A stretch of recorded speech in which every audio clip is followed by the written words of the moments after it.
Hello everybody, my name is Cool Blue and I'm bringing out this video of me playing a board game. Today we'll be playing Final Girl. This is going to be continuation of the Final Girl series, which is why this video is in that particular area. But as you can see here, I have on the table Sacred Grove set up. This is going to be story number 3 for Hans, or scenario number 3. If you have not seen the previous ones, feel free to go check them out. Also, as I mentioned before, I'm playing with 2 mods, the Queens of Horror mod and the Tenacity Counter mod. But outside of that, there's nothing else unusual. Oh, of course, we have returning our pointer stick, which I'll use whenever I remember, and our very esteemed guest, the Palm Island box, which I use for dice. Palm Island, great game, but it's also a great dice box. So yeah, so that's kind of what we got here. So the scenario that we had set up before us is the Vacation from Hell, and this one is continuing the saga of Lori and Hans. See here, I had the final girl, Lori. My girlfriend's here too, so Lucy is making a return. Nobody questioned continuity, especially if you've seen some of the other stuff, but we'll just go with it. We'll just go with it. So the killer here, Hans, is going to start there because we're using the setup of Family Day. Oh, sorry. Well, you know, as usual, the board setup, everything's here. I'm gonna go ahead and zoom in, and then we'll just like double check to make sure the scenario is set up properly. So in the scenario, we have the starting location or starting setup is going to be with Family Day, and when we have Family Day, we start with 2 people. Oh, yep, missing 2 people. See, that's why it's good to do these checks to make sure that I have everything right. So 2 people there. So 2 people there, 2 people there, 2, 2, 2, and 2. And then my girlfriend, is the special rule for this one is that my girlfriend will start spawned on the Holy Groves, which is right there. And she will not move from there until the Holy Man has merged with the killer, or is no longer on the board specifically. And the Holy Man is going to be the first and only event that we have for this particular playthrough. Actually, let me adjust my camera because it's a little bit bright. But the Holy Man is going to be the first and only character we're going to have for this particular playthrough. Event, that we're going to have for this playthrough. And the Holy Man card, what it does, just so we can all read it here. Oh, dropped some stuff. The Holy Man card, what it does, it says, the victim furthest from the killer is now the Holy Man. The Holy Man will not follow you. Every upkeep phase, the Holy Man will move 1 space towards the killer. When the Holy Man is in the same space as the killer, immediately remove him from the board. If you were in the space, decrease the Divine Wrath and the Killer's Wrath by 1. If you were not in space, increase the Divine Wrath and Killer's Wrath by 10 total of your choice. So that's, if you're using both Divine Wrath and Killer's Wrath, you'll be able to increase 1 5 and the other one 5, or 1 4 the other one 6. But in this case, we only have a Divine Wrath track, so I'd rather not have Hans merge with the Holy Man. But it's going to be the victim furthest from the killer, which in this case for sure is definitely those peoples over there. Let's double check. We have 1, 2, 3, 4, 5, or 1, 2, 3, 4. What's that? 4. 4 is the shortest path. Whereas these ones up here, 1, 2, 3. Yep, that's closer. This is 1, 2, 3. That's closer. Then my girlfriend's her girlfriend. So yeah, so Holy Man's gonna start up here. And I cannot rescue that person. That person's a goner, but they're gonna slowly proceed to Hans. And also my girlfriend will not be rescuable or movable until or until the Holy Man has merged with the killer, or is no longer on the board specifically. So that means that I basically need to go over to that spot specifically to try to get my bonus dice roll, or just kind of deal with it. Which kind of sucks because I start 1, 2, 3 spaces away from her. So what I'm going to do is I'm going to go ahead and do my normal strategy. And by that I mean my typical strategy, which is to try in my best to get everybody off of these holy grounds, because I know that things go really bad really fast when the holy grounds are bothered with. There's also these atonement cards on Sacred Groves that you can use to reduce the Divine Wrath. To some degree you can do that, but in all the games that I've played so far, it's always been a meh. I mean, you can try, but you're just probably going to die by it anyway. So my goal in this one is also the items that we have here, the search items. This is one of the items that I'm really interested in, which is the War Club. So whenever you inflict damage with the War Club, choose Divine Wrath or Killer's Wrath and decrease it by the damage inflicted. So that could be useful. For me. in the sense that I can manage the Divine Wrath a little bit better if I can get that. And the other items are Whip and Energy Drink. Whip is if you damage an enemy, if you damage an enemy with the Whip, you may move them 1 space, which is nice. So I can like push them away. So yeah, so that is the setup confirmed. So that's weird. All right, guess we'll never know. So now we're gonna go ahead and do the reading for this particular scenario, and then we'll start. Oh yeah, the Queens of Horror deck. Let me go ahead and set that up. It's over here. So we're gonna shuffle 3 times. That's 1, 2, and then 3, and then cut. Then 1, 2, 3. Cool. Off to the side. And there it is. Queens of Horror deck is all set up. Tenacity counters are set on Nightmare mode. This is 1. This is 2. And yeah, so that should be all good and ready to go. The Terror cards I'll put down here because I want to make sure that we can see what step on the Divine Wrath track we're on. Let me scooch this up a little. And of course these dice correspond to the health of the killer, the amount of damage they're doing per hit, and the speed that they're moving. So that's what all that corresponds to. For anybody who was wondering what all of that meant. Oh, and this is the Bloodlust track here. So that determines the current Bloodlust level for the killer. Cool. Cool. Glad we could establish that. Also, why is this doing this? Alright, my technical difficulties aside, let me take a sip of water, and then we'll start our dramatic reading. Nope, still technical difficulties. There we go. Come on. Alright, that's a future me problem by the looks of it. Because we got a show to keep going. Okay, oh, also, if you're watching this on YouTube later on, I do live stream, or I am live streaming the playthroughs. If you catch it in time, I guess you can probably watch me live stream some of the other ones. Because I might do all 25, or all 30, I should say, of the scenarios, but currently I'm only planning on doing the first 10, which is Hans and Poltergeist. But, just in case you're wondering, I am live streaming this, and there's, people watching my live right now. So, cool. And by people, I mean, I think there's a few of us. There's a countable number of people here. So, yeah, so we got all that set up. Let's go and do our reading, and then we'll start our playthrough. The Vacation from Hell. The vacation had been Lucy's idea. After everything that's happened, we need a break. A chance to rest. Lori was sure this had something to do with Lucy's newfound religion, but she wasn't even gonna try to say no this time. Lucy continued, "The groves will be our chance to find inner peace and holiness." Yep, definitely that religious thing. To Lucy's credit, the groves were quite beautiful, and Lori could feel the calming effect on her soul. Eventually they found their way to a place called the Holy Groves, and Lucy insisted on praying there while the Holy Master made his journey. Lori didn't know what the hell she was talking about. She tended to space out whenever Lucy went on about the particulars of her religion. So she left Lucy to her prayers and went exploring. When she heard the screams ring out over the gently rolling hills, Lori knew that he had found her once again. Damn it, Lucy, what have you got us into? Would she ever be free of Hans? Would she ever truly find inner peace? And that's it. Yep. Okay, cool. That's the lore for this one, The Vacation from Hell. So we are going to try to win, and we'll see if that's possible. I don't know. Sticking with our things that we already know, and also for people who might be watching this one as their first watch through, Sacred Groves is a very aggressive and gross place, mainly because of the Divine Wrath track. The Divine Wrath track will go up depending on what the killer's level is, or depending on things that happen. Some things say increase Divine Wrath. The killer's track here has an additional thing, so just in case you're wondering what that looks like, if we bring the killer over here, this is Hans's killer board, and this will just tag on down there, starting from the bottom. And whenever Hans goes up on the respective tracks, then also the Divine Wrath thing kicks in too.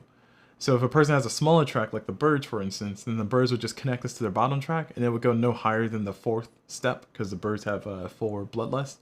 Whereas on Hans can max out the track and then go higher than that, of course. And every time he increases the bloodlust, we get one of those bad things. So I just keep that there because I can't really simulate that with numbers or anything. And this is the sorry, this is the additional track that goes into the killers, and the Divine Wrath is this here in general. So yeah, and as you can see, the first kill that Hans gets is going to increase the Divine Wrath by number of victims on the red spaces, so these spaces here, the holy spaces. And currently we have 5, so I would rather that not happen, so I need to kind of focus on running those people out of there. And one of the pathing options I have is to do 1, 2, 3, 4. If I can somehow get all 4s, or all stars on my walks, I can make that happen. I'm doubtful that can happen, especially on turn 1, but it's possible. And if I can do that, that'll be nice, because then I can get at least 2 people out. Maybe, oh, actually, I can get all 4 out if I do that. So we'll see if that works out. Then of course the Holy Man, which is way over here, is going to take a while to get over there to Hans. So I'm not going to bother with my girlfriend for a little bit. I would like to try to reduce the horror level by using a focus, because the horror level does tend to increase quite a bit faster. But also, I think I'm going to try to do option A. So I got 2 actions, my turn. So for those who don't know, Final Girl is basically you have a hand of cards, and you can purchase these cards. Note that there's a cost at the bottom. During your planning phase, which is a phase in this game, you'll be able to go and purchase cards with time you have left. This is my time. You start with 6 time each round, so I start with 6. And it may seem like I have 6 cards I can play and I can do 6 actions, but in reality, because if we look at statistics, which is what this sheet shows, if I want to get 2 stars, then it's going to be about 11% chance, because I'm rolling 2 dice total based on my horror level, which is currently level 4. And the horror level corresponds to this track here. This is on the board. So my horror level is 4. I get to roll 2 dice, because that's what the horror level says. If my horror level were 1 instead, sorry, hair everywhere, 1 instead, I would get to roll 3 dice. If my horror level were 7, I would roll 1 die. So I get to roll more dice the less horror level there is. It's called horror. So yeah, so based on that, and we start on 4 because the killer's board says start on 4. Just one more time. So Hans's board at the top right there with the hockey mask, it says start at 4. So we start at 4. Okay, cool. All right. Just wanted to explain what all that meant and what was going on with that, just in case y'all did not know. For those who do know, my apologies. But yeah, that goes a long way to say that statistically speaking, if I want 2 stars, because I'm rolling 2 dice, it's 11% chance for me to get those 2 stars. If I count 3s and 4s as successes as well, because I can make a partial success a full success. So here's a 3, oh, knocking people out. Here's a 3, and here's a 4. If I make those, if I want to count on those, then I need to have 2 cards to discard. So that's why I say on average I can probably play 2 cards because of how dice work. So I'm going to do my customary thing of using the Queens of Horror deck. This is a custom mod that I made myself. I'm going to use that first to initialize or get it ready, get it going. So I'm going to do my roll traditional from that. So that's a partial success and a full success. Nice. So I do want this to be a double success. So I'm going to discard a weak attack and a short rest. So a black queen in my Queens of Horror deck counts as a 6. A red queen counts as a 5. A 4 is a partial success. So you see here a 4 is a partial success on the dice, and that corresponds directly to the cards. So in order to make that a full success, I'm discarding 2 cards, which is my weak attack and short rest, to make that 2 successes. So I can now move 2. Looking at the move card, or walk card, I can move up to 2 spaces, but I lose 1 time. So I lose 1 time. And I move out to 2 spaces, so space 1, space 2, successfully evacuated. And then I'm going to try to walk again. If I can get 2, that'll be great, but I'm doubtful. I got 2 cards left, so it's like a 44% chance I get what I want. Actually, it's a little bit less of a chance than that. I am going to roll the dice for this one instead of flipping cards, because in the cards in the deck here, there's 4 of each number. So there's 4 6s, 4 5s, 4 4s, 4 2s, 4 3s, 4 1s, and 2s as well, so 2s and 1s. And there's also 3 shuffle indicators, or cards that force me to reshuffle. So instead of doing that, because I know that one of my queens has been burned and one of my 4s has been burned, there's only 3 of each of those left, I'm going to go ahead and just roll the dice, just to go for a straight up statistics. And yes, nice. So we got a full success, and we got a partial. I am going to discard those 2 cards, and we're going to go ahead and complete our action. So this is going to be 1. I can only carry 2 people with me, but this is okay, because I can do this for these 2 as 2. And I'm going to drop this person here to take an action card of 2. Take an action card, that costs max of 2, and I'll take a search. I'll take a search card, and then this other, that other walk that I played lost me a time. I forgot to do that. And then I'm going to drop the other person here, which is going to let me move 1 space, and I will go like so. Actually, do I want to search? Because if I take a sprint, if I can get these people out of here. I think it's worth the risk. Instead of taking the search as my free card, I'm going to take a sprint instead. A sprint costs 2, and I'm going to go ahead and play the sprint now by itself, which is extremely risky, but I will be able to move, and all I want to do is just be able to move those people out of there. So if I can move successfully right here, I might, like, worst case scenario, I lose a health, I lose 2 time, and my turn ends, which my turn is going to end anyway. But the idea is that if I can rescue those people, then I can get that 4 time back, or reduce the horror level, or do something else. So let's see if it works. This is extremely risky. I played 3 cards. Alright, we got the same thing we had before. So a full success and a partial. So I'll take that as a 1 success, which I move up to 2 spaces, lose 1 time. So from 4 to 3. And I can move up to 2 spaces. So I will do space 1, like so, and then drop off these 2. Which I'll put 1 person here to give me 2 time back. So from 3 to 5. Where's 5? Where's 5? 5. And then I'll put this person here to give me 2 more times. So from 5 to 7. And then I will use my second move to go there. So move is a little bit different than some other actions, because with the move action, you can, when you rescue people, you can leave people there and you can rescue them later. You can rescue them while you're in stride. So as a result of that, taking advantage of that particular mechanic, I can like move, drop them off, and then move back. And I think that was 2, right? No, that wasn't 2. 2 was this. This would be 2. Yeah, because I got the card back, because this was 1, 2, 3, 4, and then I played the sprint, got the 2 movement that I wanted. So 1, 2. Yeah, okay. So I end my turn there. All right. Best case, well, actually, this is kind of the better case scenario. So hopefully Hans will target the peoples and go after them, because if Hans walks over there and slashes them, that'll be great, because that means that it's a little bit less likely that bad things will happen, because Divine Wrath, or checking for number of victims on those sacred spaces. There's only 2, because I took off 2 others. So we'll see if that pays off. Pretty explosive first turn, if I don't say so myself. But let's see if I can, I probably need to have a relatively conservative turn to make sure I don't go too overboard and don't lose too much, because all I need to do is just rescue 2 more people, and then I will have my power, and that means that I can try to, there's plenty of people to choose from currently, but we'll see if that happens. The key to Sacred Groves that I've found so far from playing it the few times I've played it is that Sacred Groves Divine Wrath track, eventually you're going to lose at least 1 turn. At least in the games that I played, I've lost at least 1 turn, because at Divine Wrath track level 10, once you reach that 10th step, whenever you hit that 10th step and you have to unleash Divine Wrath, you basically discard your entire hand, and you effectively lose a turn.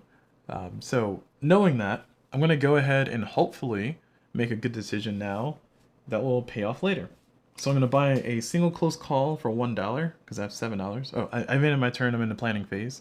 So I'm now purchasing cards which are on the side over there, which y'all can't see, but they exist. So I'm buying a close call for $1. I'm going to buy a search for 2. So that's going to be, I have $4 left. I'm going to buy a sprint for 2. So I have $2 left. And I think... Ooh, this is difficult. I think I'm going to... Oh, you know what? Yeah, I'm going to have a turn doing nothing anyway, aren't I? So knowing that I'm going to have a turn doing nothing... It's very risky to have a turn doing nothing, though. Like, I would like to at least move into that space and search it. So I need probably 2 more cards in my hand. But if I can time it right... Alright, fine. So this is what we're gonna do. Instead of buying the sprints, we're gonna keep the search. Actually, okay. I'll buy the sprints, not buy the search. Nope, nope. Ah, man, this is the hard part. So what I'm trying to do is I'm trying to hedge my bets and get some cards in my hand so I can have some kind of card economy going. But also I want to take advantage of the fact that I have so much time. I do need to reduce the horror level, or try to, because if I don't, it's going to get out of hand anyway. So I was considering buying a distraction, which costs 3 time, and a distraction card will essentially allow me to reduce the horror level by 1, probably, and 2 if I get a really good roll. And then also I get 2 time back from that. It costs 3 time though. So I don't have quite enough time to do it right now. My focus cards are down here, which I could also use to do that, but I don't know. I don't know. I do really want the War Club. I don't think I need it right this second, but the sooner I can get it, the more I can focus on everything else. So what I'm gonna, okay. All right, this is what I'm gonna do. I'm gonna focus on evacuating people, because if I can evacuate those 2, if I can get those 2 out of the game, then I get my power anyway, and I can do whatever I want at that point. So instead of getting the search, I'm gonna get the sprint, the close call, the distraction that I was talking about before, and another close call. And my intention on my next turn is to play distraction, and then after I play distraction, then my intention on based on in my turn after playing distraction, hopefully get that to its max. And then after that turn, I'll get all these cards back, all the zeros back, and then I can have a turn where I can do sprint and search and all that other fun stuff. So we'll see if that pays off. We'll see if that comes out. We'll see if I'm moving too slow at that point, but we'll move on. All right, so now that's done, we're gonna go into the killer phase. This resets back to 6 because I spent 3, 4, 5, 6, 7. Yep, I spent 7 time. So this resets back to 6, which is its default. And now we do Hans's thing. So first and foremost, Hans is going to swing at the people in his space, which is nobody, and take 1 out. Nobody's in his space. Now we're going to do a terror card, and the first terror card is going to be Tor's Trap, of course. All victims adjacent to a sacred space move there. Increase Divine Wrath by number of victims on those spaces. Wow, that's so rude. So that's what I mean by the Divine Wrath track gets out of hand, like very fast. And then Hans is going to move and kill somebody, which is even worse. So, whew, all that work I did. And it says all victims adjacent. Does the Holy Man count as a victim? The victim furthest from the killer is the Holy Man. The Holy Man will not follow you. Every upkeep phase, move the Holy Man 1 space towards a killer. When the Holy Man is in the same space as a killer, immediately remove them from the board.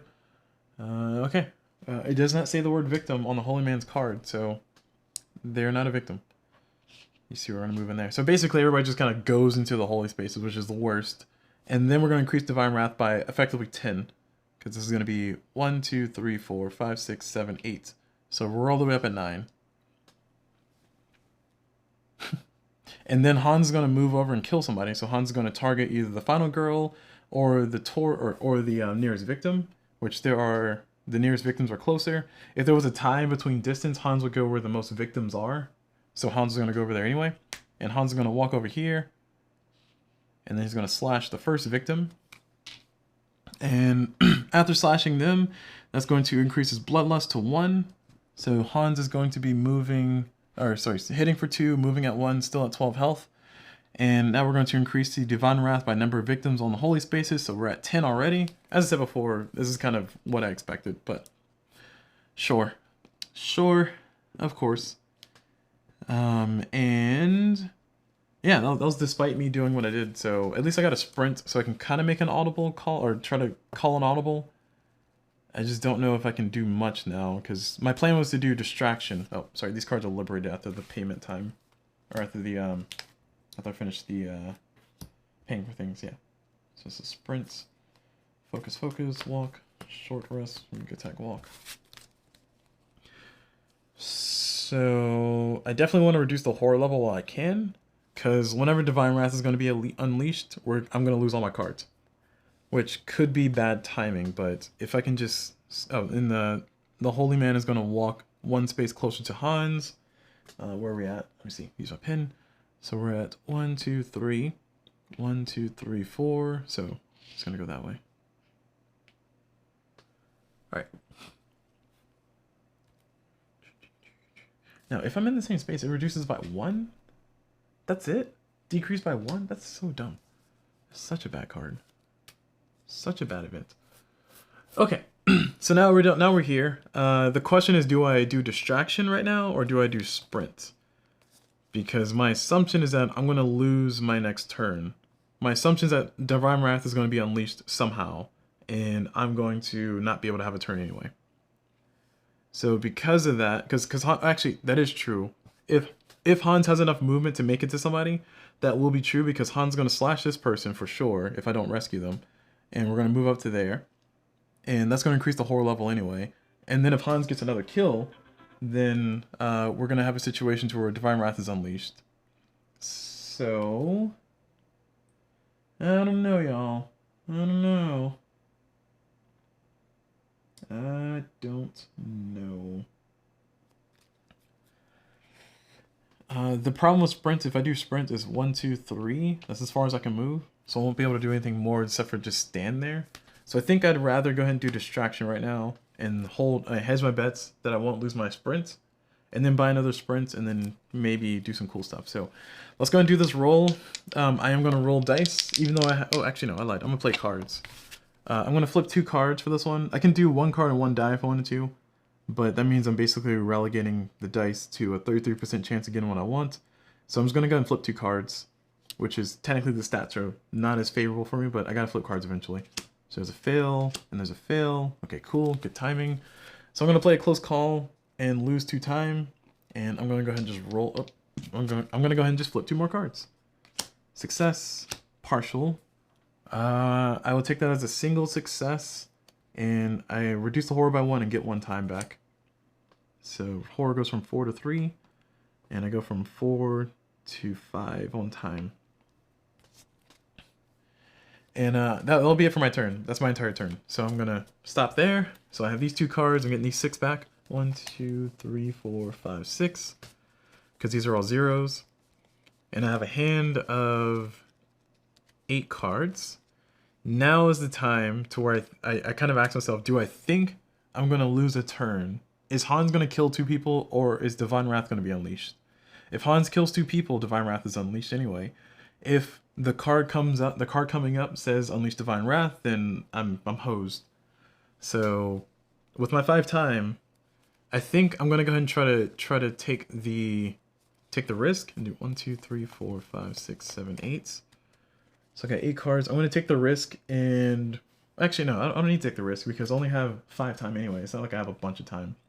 So I'm gonna take an atonement for 2. And then I'm going to take a sprint for 2 and let the 1 time go to waste because I'm at 10 cards anyway.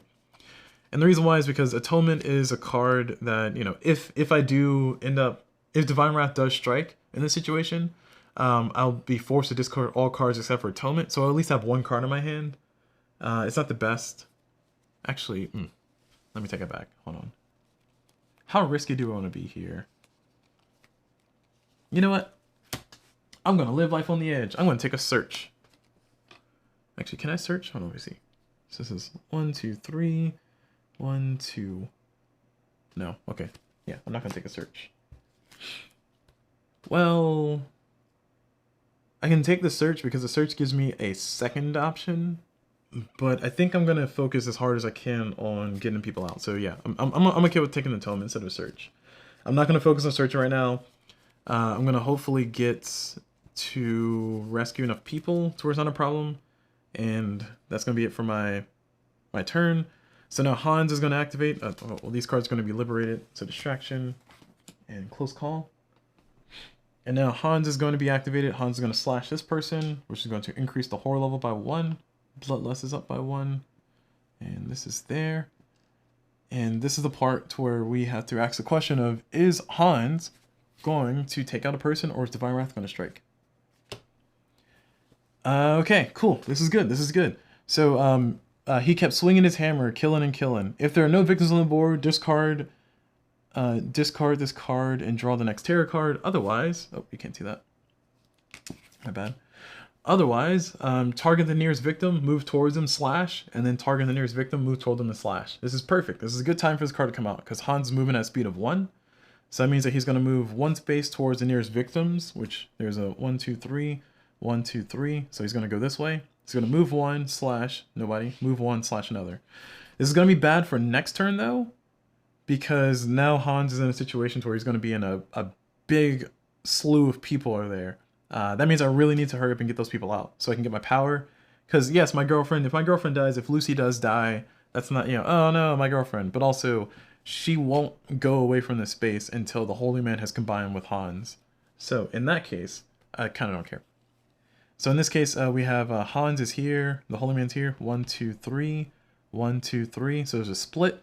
So, when there's a split, or when there's a situation to where an NPC or a thing can go either direction, the game gives you 3 options. Those 3 options are to choose the path that is the most thematic, choose the path that is worst for you, or choose the path that is funniest. I like option number 4, which is roll dice. So I'm going to roll a die. And 3. So he's going to go this way, which is uber convenient because we know Hans is going to go that way. This goes back to 6. All right. All right, y'all. This is the turn. This is the turn. So I could try an atonement to reduce the horror or reduce the divine wrath, but I don't want to, because I'd rather rescue people right now. I'm gonna do sprints, and I need this to be good. So knowing that, I'm going to go ahead and go through the deck. I'm gonna do 2 cards from the Queens of Horror deck.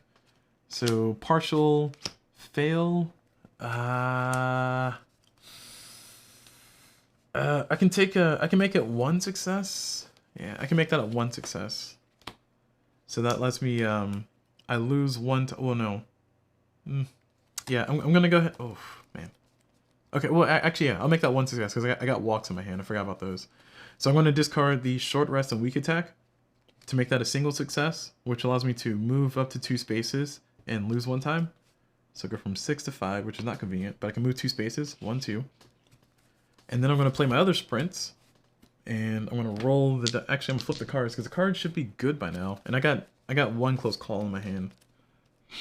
So success, and shuffle indicator does not count as a card, and fail. So 1 success, 1 fail. I'll take it.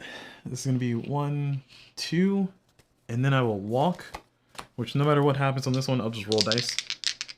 No matter what happens on this one, I will, oh, I lost the time for that. Second sprint, so we're down to 4. No matter what happens, I'll be down to accept it. Oh, perfect. My first. Oh wait. Oh, I haven't been keeping track. Oh, so the tenacity counters, I have not been keeping track of them because I keep forgetting they exist. But every time I have a 1 or 2 that I accept for my horror roll specifically, I get a tenacity. So I should have. No, this 1 and 2 I think I re-rolled with a close call. So I should have a 1, 2, 3 on the 2 tenacity. So that means I should have 3 star parts. 1, 2, 3. So it should be there already. I just haven't forgotten about it. It slipped my mind. Alright, that's convenient though, because I got 1 success and 1 fail. So I can walk 1 space, I lose a time. And that gets me my people, which is great. So I get to heal 1, which goes to waste, and I get to reduce the horror by 1, so from 4 to 3. And that's like good timing. Now the question is, do I want to try and do more? Since I'm probably going to lose the cards, I think it might be a good idea to go ahead and try to do more. I'm going to go ahead and try to do a focus by rolling 2. And that's a 1 for the tenacity. I'm going to accept that. And a partial. With the partial, I have walk and focus in my hand and a close call. Do I want to accept that though? I don't know.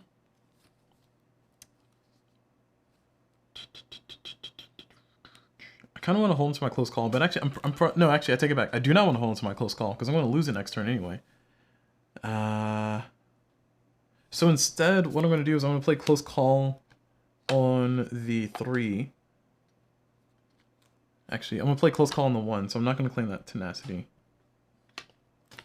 So I got a partial success, because I don't want to spend the time for that. I want to try to hopefully get 2 time.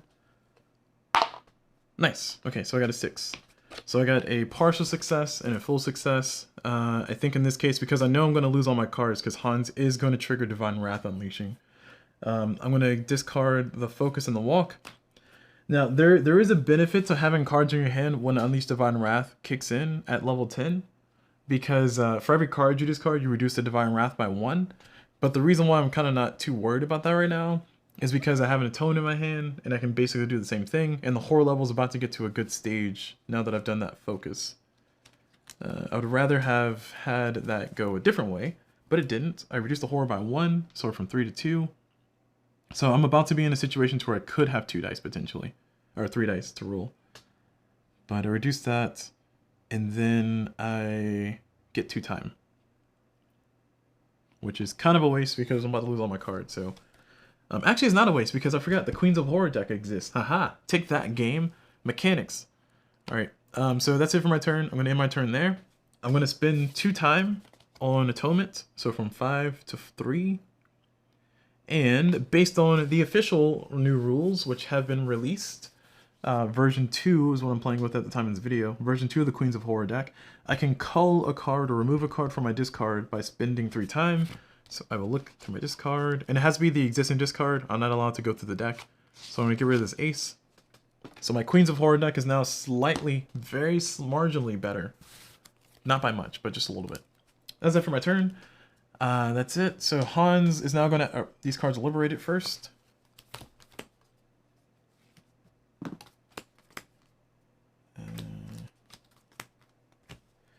Okay, and I got 2 Atonements in my hand.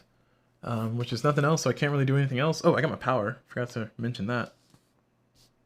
So that's cool.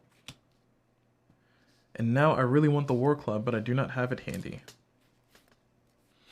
And now Hans will do Hans's attack card, which in this one, Hans is going to swing at, or target the nearest victim or Final Girl, swing. And there's nobody in space to swing at. So now we're going to do Terror card. This one's Unholy Rage, nice. Hans does 1 additional damage for each slash. So Hans is now hitting for 3. And Hans is also moving, or has 14 health. Still moving at 1 though. And the Holy Man is going to move 1 space closer. So next turn, Hans will be there. If I had a move, which I don't. If I had a move, I could move into that space. I was so certain that Hans was going to go in there and start killing people. But this is unfortunate, because now I'm stuck where I am. So I think I'm just going to, for my turn, I'm just going to pass. I'm not going to do anything. Actually, ooh, no, I don't want to pass. I think I have to Atonement. I have to Atonement. Because if I don't Atonement, I'm going to lose all the cards, all the zeros I'm about to get. So the timing is off now. Because Hans decided not to move. That rude jerk. So I will play 1 Atonement. I'm probably going to play both. But I'm going to play an Atonement. And I got a 2, which is a star part for me, thanks. And a full success, which allows me to decrease the Divine Wrath and Killer's Wrath by 1. There. And I will play the other Atonement. So unless something comes out that says increase the Divine, or, oh, actually I lied. You know what? Can I take, I'm gonna take back that roll. I'm gonna take back that roll. The reason I'm saying that is because we're in a situation right now to where no matter what I do, Hans is going to be maxed out on the Divine Wrath track. Because when Hans walks into that space, assuming that he walks into that space, but if he does, or when he does, Hans is going to be able to merge with the Holy Man, and that's going to raise it to 10 anyway. So there's no need of me doing Atonement right now. That just means I'm going to have a wasted turn, which kind of sucks, but at least I'll be able to reduce the horror level by some cards that I get. So knowing that I'm going to basically have a wasted turn, I'm going to waste this turn holding on to these Atonement cards because they're still cards. Cards are cards. And with my 6th time, so I'm going to get all these zeros back for free because they are now back into my hand because I'm now in my planning phase. And with this 6th time, I'm going to get rid of 2 more cards from my Queens of Horror deck because there's no other reason for me to not do so. So I'm getting rid of this 2 and this 2. So that's all 6 of my time spent doing a cool thing. Reset back to 6. Now Hans is going to activate. Hans is going to do what Hans did before, which is swing at a spot. Or sorry, target the nearest Final Girl or victim, and then swing at them, which there's nobody for him to reach. And now we're going to flip the next card.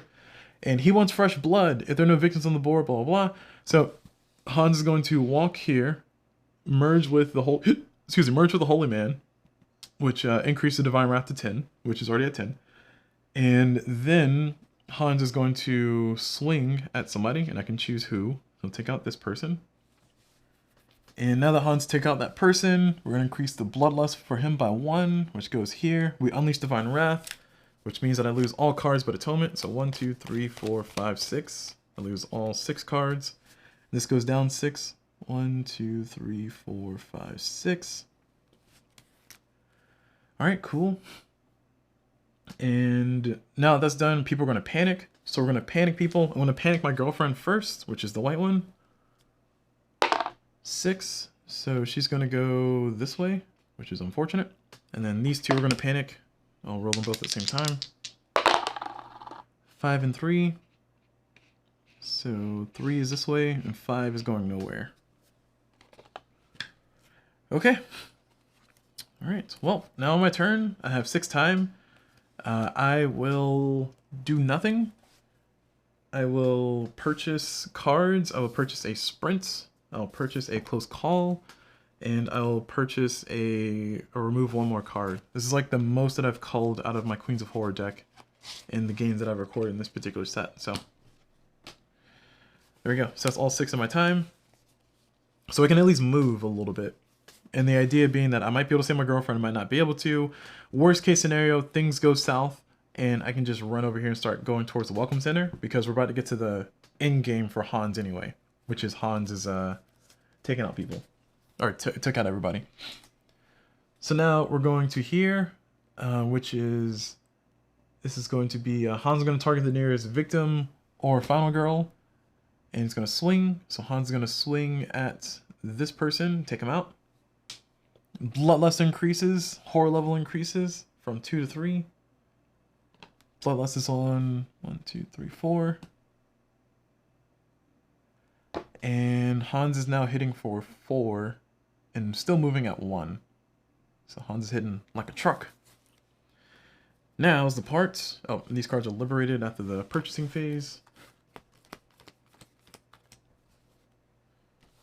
So now we're going to flip over the tarot card, and this one's He Just Keeps Coming. So Hans has 2 options. He can either go here or here. Now, like I said before, I like to choose on the dice roll, so I'm going to roll the dice. We'll call this one low, this one high. So if I roll high, he's going for the girlfriend. If I roll low, he's going for the victim. He's going for the girlfriend, so he goes there, and he will kill her. And she's taken out. And this one goes up. Increase the horror level by number of victims in sacred spaces, which is 0. Or divine wrath, sorry, not horror. And because a significant character has perished, we will now finally, for the first time, read the gruesome deaths. So this one was He Just Keeps Coming with Hans. Let's see. Oh. Which also I found out you can get this on PDF. So, sorry, on PDF on the actual site. If you could look up Van Ryder Games, if you look up the game, they have the whole gruesome deaths all enlisted. So what I'm going to do is I'm going to do a thumbs this way when I'm reading the gruesome details, because some people might not want to hear it. And then I'm going to do a thumbs like this once I'm done reading, just in case you don't want to hear it. So, there we go. So like this when I'm reading, like this when I'm done reading. So we will start the reading now. Oh, hold on. What was my... Oh, Lucy. Sorry. Okay. All right. I'm going to try to replace the name that we have here in the story with my girlfriend's name. So I'll call it Lucy. All right. And now. Lucy revved the engine at Hans, who walked slowly towards her down the dirt road. Hans continued his approach. So Lucy drove at him as fast as she could, slamming into Hans and rolling him onto the hood. Hans gripped onto the part of the shattered windshield and reached into the car with his cleaver, cutting long gashes into Lucy's face. Lucy turned the wheel, driving the car into a tree. Hans slid off the hood just before the car crashed into the tree. Lucy was thrown through the windshield, landing headfirst against a tree, dead eyes staring at Hans. Alright, well, R.I.P. Lucy. Yeah, so there we go. That's it for that. Did we increase the bloodlust? We did not. This is 1, 2, 3, 4, 5. This is 1, 2, 3, 4, 5. So Hans has Hans's dark power, which is Sledgehammer Massacre. For every attack, Hans attacks you and each victim in his space. Once. Okay. So that's annoying. And oh, Hans is officially moving faster now. So 4 and 2 with 14 health. I got a lot of work to do. Alright, so now that that's done, I got RIP girlfriend. Oh, we increased the horror by 1, my bad. So from 3 to 4. Have I missed horror increases previously? No, that's the first one, okay.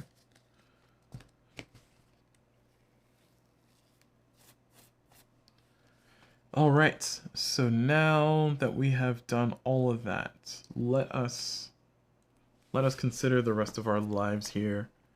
I'm going to sprint because I do want to get over here. Part of me is wondering if I should go pick up this victim and save them. If I get a 3, I'll save the victim. That gives me like 1 extra time, so it makes up for the sprint. Actually, no, you know what? I won't do that because it's kind of wasting time, isn't it? Yeah. All right, so I'm gonna roll. Oh, my deck is good, so I want this to reshuffle here soon. So I'm gonna go ahead and flip 2 cards. So that's a fail. That's a partial. I will use a reroll and spin 2 times to do it again. So this is partial and a fail again. Wow. I'm gonna get rid of these 2 atonements and make that partial a single success. So at 2 movement speed, so I'll go from 4 to 3 for the move. I'm gonna go 1, 2. Actually, I don't want to be in the holy space. So I'm gonna go 1, 2. Yep, good. And now that we've done that, I am going to end my turn. I'm gonna get all these zeros back. 1, 2, 3, 4, 5, 6. And with these 6 cards, I have 3 time left. I kind of might as well. No, I need a search. I want a search and a close call. So search for 2 and a close call for 1. So reset this back to 6. There we go. All right, now that's done. Hans is going to start Hansing. Hans will swing at whoever's in space, which is nobody. And then we flip the next terror card, which is taking souvenirs. If there's no victims on the board, discard and blah, blah, blah. So Hans is going to move to the closest victim, and he's going to do 2 boots so he can make it. 1, 2. And then he's going to swing. For every person he kills this round, we get +1 bloodlust. So this is going to go from 1, 2, 3, 4, 5. So it's going from 5 to 7, and that's Hans maxed out. Unless more people spawn somehow. So 1, 2. So horror goes up 1 more to 5. And this is now in-game. This is now in-game. So some of these cards say if there's no victims on the board, then draw the next card. So we might burn through that deck pretty fast. So I really need to get this item searched. So now that I have these cards, I'm going to go ahead and walk. And I will roll. Oh, I got this too. I never claimed it. Man, I got to remember to get my star parts, y'all. These tenacity counters are nice if I remember they exist. Yeah, I think that was the only one. Because I've only made like 1 roll with that. Also, I have not accepted any 1s. That's suspicious. Right. Oh, these are. What? Hold on. These are from last turn. There we go. All right, so I'm doing a walk, which I will roll 2 dice for. Ooh, a 1. Speak of the devil. I have a reroll. Question is, do I want to use it? No, I do not want to use it. So I'll take that partial success and make it a full success by dropping short rest and weak attack. And I'll accept the 1 so I can get the tenacity counter. And that lets me move 1 space after losing a time. And then I'll do the other walk. And I'll roll 2 dice. And that's 1 partial success, 1 full success. I only need to move 1, so I'll just take that as a single success. So we go from 5 to 4. And then we move. And then now we look at our stat sheet, which we should have been looking at this whole time, but we can look at it now. The statistics say that we should have a pretty good chance at least getting 1 item, which I just want the War Club. So I got an 89% chance of getting what I want. I have enough cards in my hand to make that happen. Because I'm going to play the search, and I got a close call and 2 focuses. I'd rather hold on to the 2 focuses so I can try to reduce the horror level to have a better chance at fighting Hans. But, you know, if it doesn't happen, it doesn't happen. So let's go and do the search. We're going to roll our 2 dice.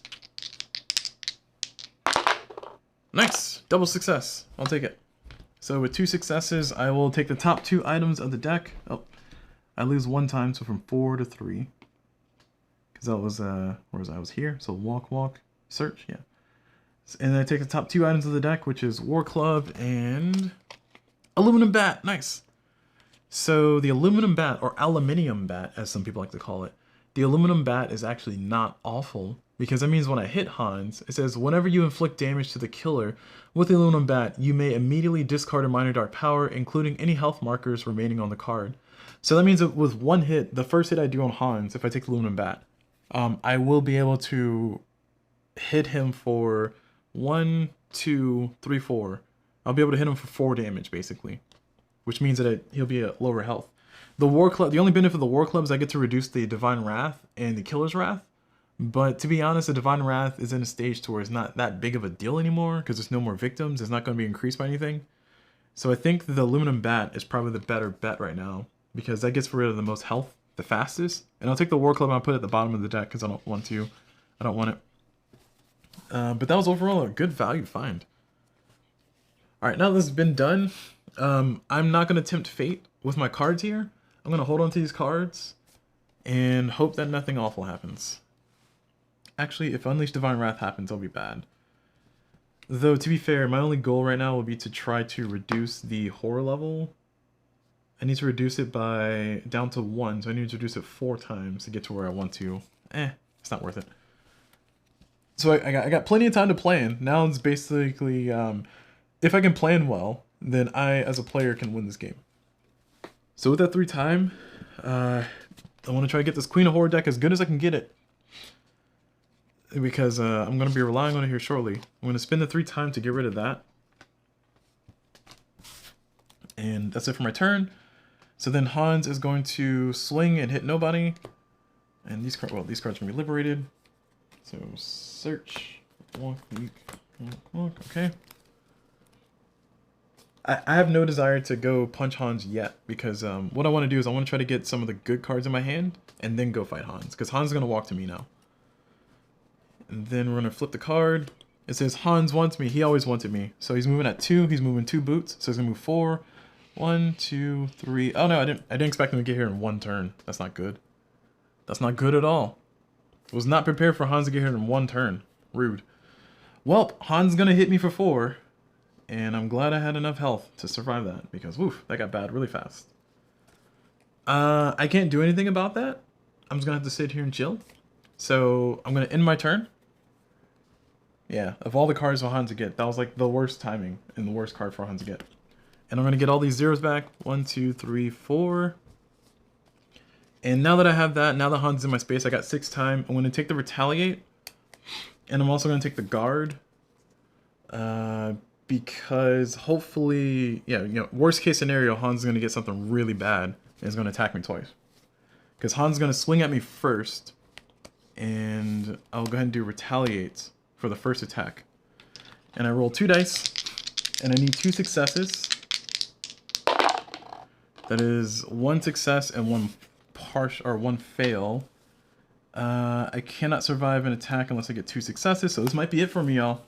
I can play another guard on this one and hope that Hans is not attacking him, but I can't count on that. So I'm going to play a close call. And I'm going to keep this success. I'm going to roll this 1 die. Hopefully I get what I want, 33% chance. Nope, got even worse. It's a 1. So that means that I will get a tenacity. I will be able to ignore all damage, or sorry, reduce the damage by 2 and then deal 1 to Hans. I don't know if there's a phasing order of that, so I'm just going to assume that they happen simultaneously. So that means that I will remove Unholy Rage at the very least. And then deal 1, 2, 3 to Hans. So Hans goes from, so Hans lost 5, so he goes from 14 to 9. And then his damage goes down. And then Hans will hit me for enough to take me out, which will get me down to pulling from the bag. So now if I pull from the bag, which this is a little familiar, if I pull from the bag some health, then I have a chance to fight. If I don't, then that's all she wrote. So we'll see if my planning failed. Ah, looks like I'm a goner. I'm a goner yet again. So yeah, so that was an anticlimactic ending. I think, let's see, what other cards do we have left? Yeah, any other card. Actually, oh, there's 2 Hans wants me. He always wants me. But if this card had come up instead, that would have been convenient, but it would have been fine. If this card had come up instead, then we would have gone to the next card anyway. So really it was only one choice, which was either this card or one of those two. I didn't realize that those cards had not come up yet, but yep, that's the end of it. That is it. So anything to say about that one? I mean, in hindsight, I should have taken a guard earlier, but we can all say you should have done this, you should have done that. I was kind of hedging my bets that Hans would take a long time to walk over here, but because Hans got 2 movement speed because of where the Bloodlust was, and he got to move twice to get to me, basically he got here 1 turn, so 1, 2, 3, 4, rather than, you know, at least taking a turn. Like if Hans would have took 1 turn to get over here, I would have enough time to repair, but that wasn't in the cards for me. Unfortunately, speaking of cards, unfortunately, I spent a good bit of time getting the Queens of Horror deck pretty nice and set up. So I was going to have some nasty turns coming up, especially if I would have forced that to reshuffle for 2 time. But instead, we ended up in a situation where, also in hindsight, what did I buy instead of that? I think I bought, did I buy a guard? Oh, you know what? Hold on, I don't have to take out damage yet. I forgot. Hold on, y'all. Hold on. So instead of taking that damage, so we are retconning this because I can also play another guard. So everything else happened as it did. I just need 1 success to block the rest of this damage, because I can play multiple guard cards. All right, cool. So I'm still in this. All right, now we flip over to the next tarot card, which we have to shuffle. Actually, because I saw what they were, I need to randomize this. So in this particular set, there were 12 cards that you had, 12 tarot cards that you had, which were these other 2. So these are the 5 left. There were 12 total, which is Punishment of the Gods, He Wants Fresh Blood. Those 2 were taken out randomly. And then Hans Wants Me, he always wanted me, this one and this one. Those are the ones that show up here. So what I'm doing right now is because I saw what the rest of the cards were, and technically I know what all the cards are. I should. I'm going to shuffle these, keep 3, throw out 2, so that way I don't know what's left now. Okay. So I survived the attack from Hans the first time. And then we flip over this, and it's going to be Hans is going to attack me again, which means I die. And then when I die, I am... Did a reroll, right? Yeah. And when I die, I'm going to draw from the bag. This is where to find out... Second chance at life. Are we going to have a continuation? Is this the director's cut? Who knows? Yep, nope. Looks like I died anyway. Okay, cool. All right, just want to make sure we did in the correct order, though. So in hindsight, I should have bought bought a guard that previous time, just to kind of, just to be cautious. Like I said, I wasn't expecting Hans to move as fast as he did across the board, but it happens. Even to the best of plans receive some drastic sadness. I do want to go ahead and commentate on the mechanics though, because like I said, at the end of every video, I probably will spend a lot of time doing this anyway. So my apologies if this comes off of ranting or me as blah. But from a theory crafting perspective, this is about as good of a game as I could have had on Sacred Groves. What I mean by that is that with timing and knowing what's coming up, yes, I can time it to where I have enough cards to where when I do lose a turn, I'm able to reduce that by quite a bit. Yes, I can time things to where I'm going to be able to search for what I want and get everybody out, and like, I had a nice little exit plan of getting people out of here. So everything went as well as I could make it go. The problem with all that is that every single time I play Sacred Groves, and this is from, being very bad at it to what I would argue is relatively adequate this time around, every single time I played on Sacred Groves, it has been, it's always come down to a single dice roll. So my question becomes, and this is, like I said before, is like, it kind of makes you question the mechanics and the balance. Or sorry, the mechanics are so aggressive that it makes you question the balance. The reason why I say that is because I'm in a situation now to where I could have just rolled 6 dice, and if I get enough stars, then I win. If I don't get enough stars, I lose. In this case, I got enough stars and a partial success, but I had one card short. I was 1 card short of what I needed to win. That's what it came down to. And I don't think that makes a compelling game. I'm just going to be honest. Like, that does not make this game fun. What makes this game fun for me specifically is trying to theory craft and find out what's the most efficient path, what's the puzzle, and try to figure out how to solve the puzzle. And for all those people who are out there who say, well, this game's not a puzzle, it's an experience, it's an atmosphere, and blah, blah, blah. It's like, look, that's all buzzwords, that's all marketing jargon. If Van Ryder Games watches these videos and they say, oh, that, thanks for being rude. It's like, you make a cool game. This game is cool. It has a lot of cool things. And I understand hostage negotiators, a system exists. And I understand that some people made this argument in the forums, from what I've seen, that, well, hostage negotiator is much harder because you don't have the ability to get partials. And hostage negotiator, a 3 and a 4 is a fail. To which I say that that's a bad mechanic. That's what we call an awful mechanic. Just by slapping on some duct tape on top of it and saying that, oh, now you can get partial successes, so you can discard 2 cards to make it a success. It's like, no, that doesn't make it good. That makes it less bad. Objectively good in this situation would be if there's some kind of way for me to cash back in. In hindsight, with the tenacity counters specifically, which is why I'm a huge fan of advocating for them, with the tenacity counters, there was one turn where I almost accepted a roll that would have given me a star, but it would not have given me something more immediate at the time. So as a result of that, I suffered. I could have had 1 guaranteed success on that final roll, and then I could have also rolled a die and got that 33% chance for a success. That could have been, this could have been completely different.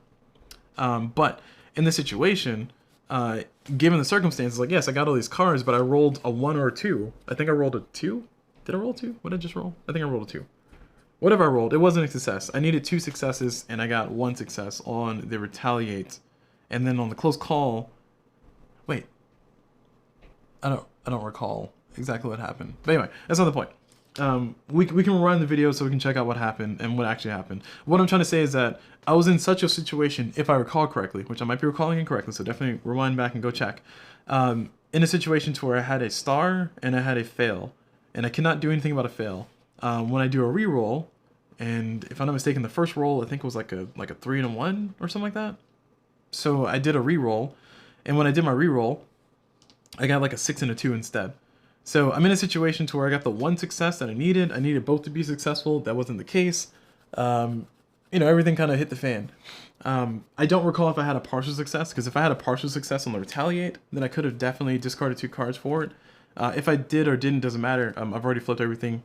New information's been revealed. I can't undo it. At least I can't reasonably undo it. Let me say it that way. But what I'm trying to say is that razor thin edge of luck between luck and you winning the game doesn't necessarily constitute balance. What constitutes balance in this situation is, like, is there a way for me to mitigate losses? The only way for me to mitigate losses is to reroll. Now, if it's a situation to where I could discard this card, spend 2 time, and then make one of these dice be what I want to be, that changes the entire game. That changes the whole thing. And maybe you can play the game that way if you want to. That makes it to where, like, yes, that roll was a fail, but I got a success, and I'm going to spend 1 resource of a card, spend 2 time, and then shift this from a 1 to a 5. Or maybe, if the close calls allowed you to boost the dice by +2. That would be even cooler. Like, something like that. Like, you can play the close call, you can lose 2 time, and then you can take a 1, you can boost it to a 3, which means that, yeah, you're still kind of in the water. You're still kind of hosed because now you need to discard 2 cards to make that a success. But it kind of continues that train of making sure that you have enough resources to balance out what you're doing. Whereas in its current iteration right now, if I roll a 1 or 2, I get nothing. I get absolutely nothing. Tenacity counters are a nice concession, in my opinion. Tenacity counters probably should be a part of the game. But if in the absence of a tenacity counter, having something like this to give you the ability to make a dice be what you want is good. Arguments can also be made that I spent a total of 15 time. I spent 15 time throughout the game doing this Queens of Horror deck thing that I never really bothered using afterwards. And that 15 time could have been spent on cards. To which I would counter argue and say that there was at least one of those times where 6 of that time that could have been spent on cards, with air quote, 6 of that time was actually spent because I was going to lose a turn, which I ended up not losing a turn ultimately, which is great, but that was a less stressful usage of my time than it was otherwise. And then afterwards, I think it was another time where I was about to lose. I think the first situation, I spent 3 times to remove 1 card because I was about to lose all the cards anyway. And then the next turn, I spent 6 times to get rid of 2 cards. So that's, I would argue that I leisurely spent 6 times to get rid of 2 cards from a deck that I never bothered using again. If I had forced the deck to reshuffle, that'll put the odds back into my favor, because now we're looking at a spread of cards that are way better than before. So now we're looking at a situation to where there's, Caesar count was gone. Now we're looking to a situation to where there's only 3 bad cards in there, as in there's 1, 2, and there's 2 twos, or sorry, there's 1, 2, and 2 aces. So that means that my chances of getting a 5, 6, or sorry, 3, 4, 5, or 6 are way higher, to the point to where I'm probably kicking myself, or I am kicking myself a little bit for not forcing the Queen of Horror deck to reshuffle at least one of those turns, so that way I can kind of rely on it. Because now if I shuffle this deck 3 times, 1, 2, and then 3, and then I get rid of 2 cards or 3 cards, and then let's just kind of rewind that whole last thing. Let's say I made the Queen of Horror deck reshuffle, and I flipped the first card. It's a queen. Second card, it's an ace. That's unfortunate. So I get the 1 success. I'm in the same scenario. I play my reroll, spin the 2 time, and then I flip 2 more cards. 1, and shuffle indicator. And oh man, even worse. Oof. See, even the cards are nice. But the point I'm trying to bring up is that my chances are significantly higher of getting what I want in the Queen of Horror deck because I prepared it the way I prepared it. This particular demonstration proves otherwise, because statistics are still statistics. Stats are stats. Stats gonna stat, y'all. Stats are gonna stat. But it's in a situation to where this is more geared towards my favor. There's a higher chance of me pulling queens than it is for me to pull a 1 or a 2. There's only 3 1s and 2s in here, and I've drawn 2 of the 3, which is very unlucky, relatively unlucky. With those kind of chances, with that kind of misluck or unluck or non-luckiness, I'm okay with dealing with that, because that's just one of those, alright, that is one of those it just happened situation. Whereas when it comes to dice, when you roll the dice are just kind of like crap. And even then, you know what, let me rewind that back a little bit. In this situation, why is it that I'm not able to spend a single close call, spend 2 time, make that a full success? I don't know. That could be a cool idea. Or if you want to keep on the tension with air quotes, which I would argue that the excuse of tension is overused. What I mean by that is that a lot of people say that a lot of the tension for this game is built upon the fact that you have to spend your resources as aggressive as you do. You have to be very, you have to be very liberal with how you spend your resources. Because if you're not, then you may end up in a situation to where you are conserving a bunch of resources, but you can't do anything, and then you can't do anything, then you end up not winning the game. So as a result of that, you have to spend your resources in a way that makes sense relative to the statistics. Which I guess what I'm trying to say is that the game forces you to play to the stats. If you play to the stats, you'll have a higher chance of winning the game. If you do not play that way, then you'll have a bad time. As I said before, and as I say all the time, when you start this game, you start with a hand of 6 cards. So you have 6 cards in your hand. You think, okay, cool, I have 6 cards in my hand, I got 6 actions. Like, no, you have 6 cards in your hand, but the statistics dictate that if you count 3s, 4s, and 5s, and 6s as successes, you have an 89% chance of getting 1 success. So that means that if you get a partial success, you got to discard 2 of those cards. And if you want to get 2 successes, then you got a 44% chance. So let's assume that you get the 44% chance. You're playing a walk, which actually has happened to me at the start of this game. I played a walk, I got a star and a partial. So I discarded 2 cards, and then I moved my movement. Then the next time I played another walk, and I got a star and another partial success, which is quite lucky because that's 44%. That's 2 times 44% chances. I don't know what the math comes out to, but the chances of me doing that twice in a row are not that high. So then I discarded 2 cards and I moved. So I got 2 actions out of my first turn. If I had gone into my first turn thinking, okay, I might be able to get myself 5 cards played of doing 5 valuable things, like, no, that's a very dangerous way to look at this game. You're gonna have not a good time at all if you think that way. But even then, taking that whole situation, what I'm trying to say is that the statistics dictate that you must play the game based on them. And because of that, that means that the game is kind of limited in its atmosphere building around that. I think the mechanics, everything else, mechanically speaking, built around that particular statistic is badly designed. And I want to say that as specifically as possible, because the fact that a 1 or a 2 is a complete failure is it's like, why? Why is it a complete failure? Like, once again, pointing out tenacity counters, giving the player something back for getting a 1 or 2. So yes, 1s or 2s are bad, but make it to where, hey, if you're having a really bad game because you're relying on dice and you're rolling a bunch of bad stuff, if you get 5 fails of 1, then you get a free star. If you get 5 fails of 2, then you get a free star. It's not much. It's very small. It's very tiny. Some would say it's negligible. But to me, as a person who's playing the game, it makes it towards like, well, at least I got something from it. Whereas normally with a 1 or 2 you get nothing. It's like, what do you mean I get nothing? Why do I get nothing? What does that mean? What does it mean? What do you mean? So yeah. So that's kind of what all of my critiques are on this game, because like from a theory crafting perspective, my next question is, okay, how would I try to address that? How would I try to fix that? How would I try to make it towards not as aggressive? And that's where I come up with the mods of Queens of Horror deck, the tenacity counters, and all the other fun stuff. So I don't want to keep this whole post-game analysis going on for too long, so I'm gonna go ahead and just pretty much kind of end that part there. The next thing I was gonna talk about is Divine Wrath. I can talk on days about how I don't think this is a good mechanic. Like, this is an awful mechanic. Specifically, number 10.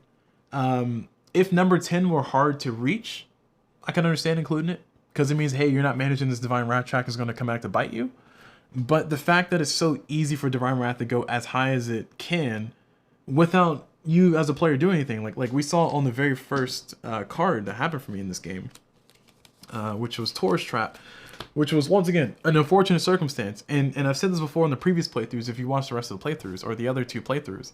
I said that there's a lot of situations where it's unfortunate circumstances, and this is one of those. Like, I had my turn as efficiently as I could. I got from here, I moved 2 people off of here and moved them over there. So the sacred spaces were effectively evacuated as I could evacuate them within my first turn. So that was what I did in my first turn. And the first thing that happened after that happened, actually no, this is like turn 3. No, this is turn 1. Yeah, because this is the first card that came out. After that happened, everybody who was adjacent to it just walked right back in there. And then we increased the Divine Wrath track anyway, to the point to where all of a sudden, you know, my Divine Wrath starts at 1 and it went up to 7. So it goes up from 1 to 7 in 1 turn. And you're telling me that on 10, which is a big consequence, on 10 is going to just make me lose a turn?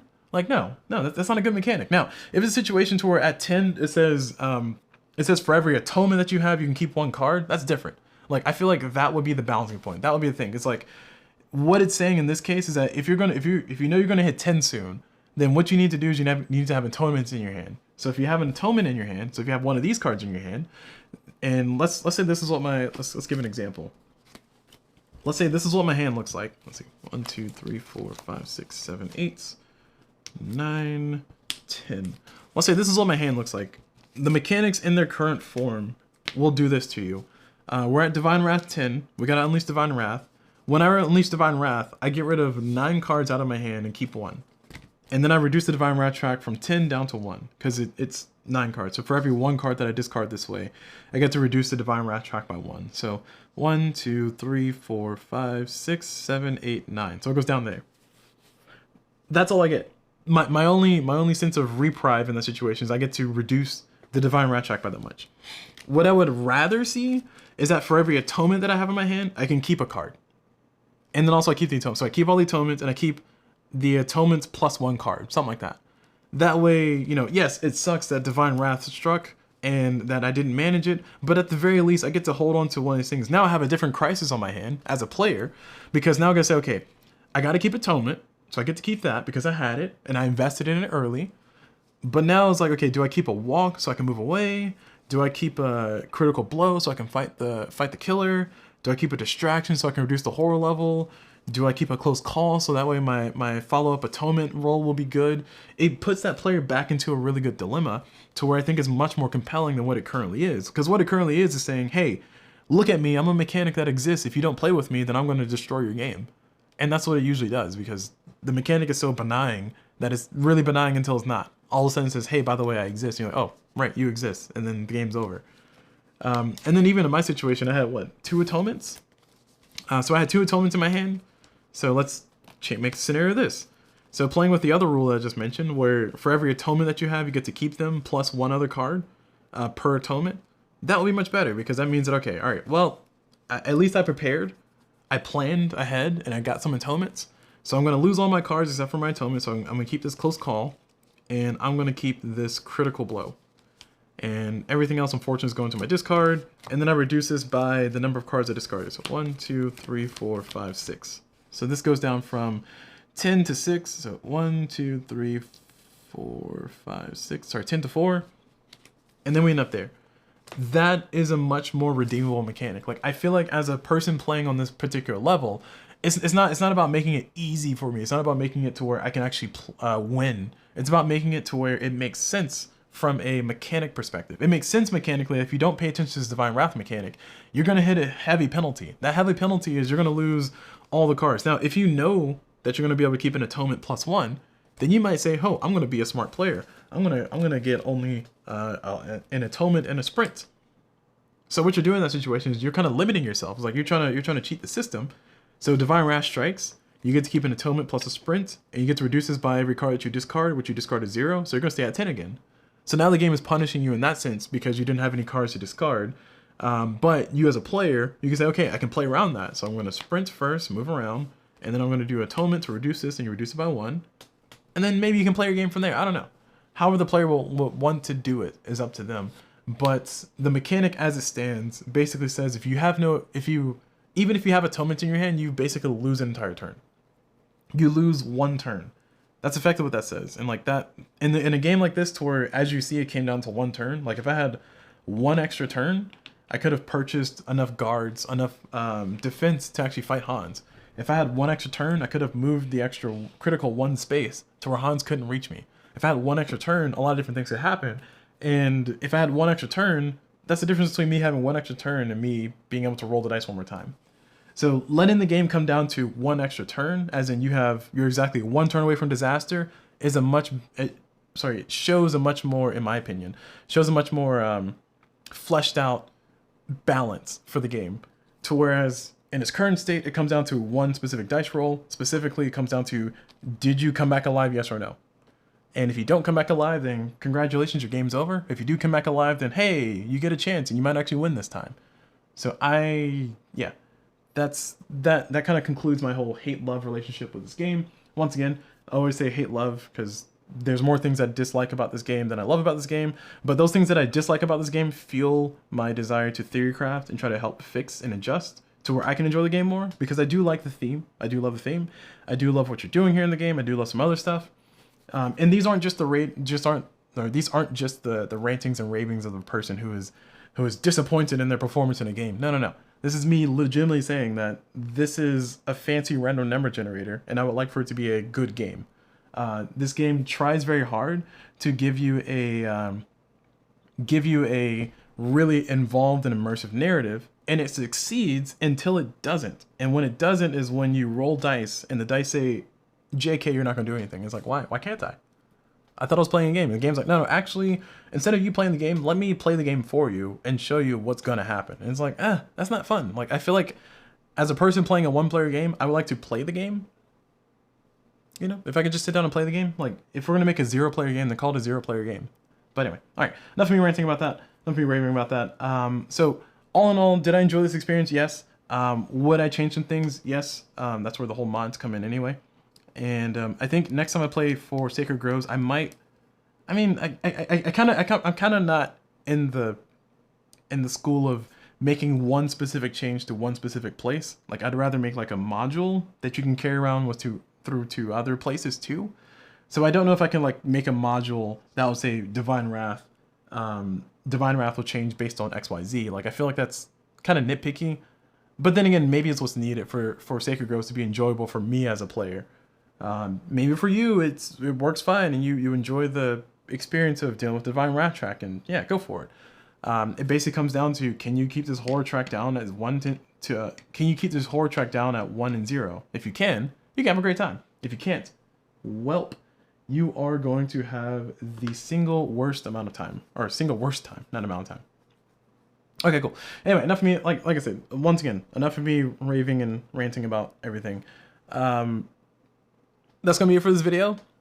Definitely check out the next one. I will be jumping to the next playthrough here now. If you're watching a live stream, if you're watching on YouTube, it should be up around the same time. So feel free to go ahead and watch that video. Hopefully this was an enjoyable experience for you all. Like I said, for me, theory crafting and all the words and the thought I get to put into like what it is and how to dissect the game, that's fun for me. So I enjoy that. Even though it may not seem like it or sound like it, that is a fun, enjoyable experience for me. But yeah, hope you all have seen something that might attract you to the game. I think it's worth investing in. at least for Camp Happy Trails. Sacred Groves, would not recommend. Would not recommend in its current state. As can't. Alright. Thank y'all very much for watching. Hope y'all enjoyed it. And as always, I will see y'all whenever.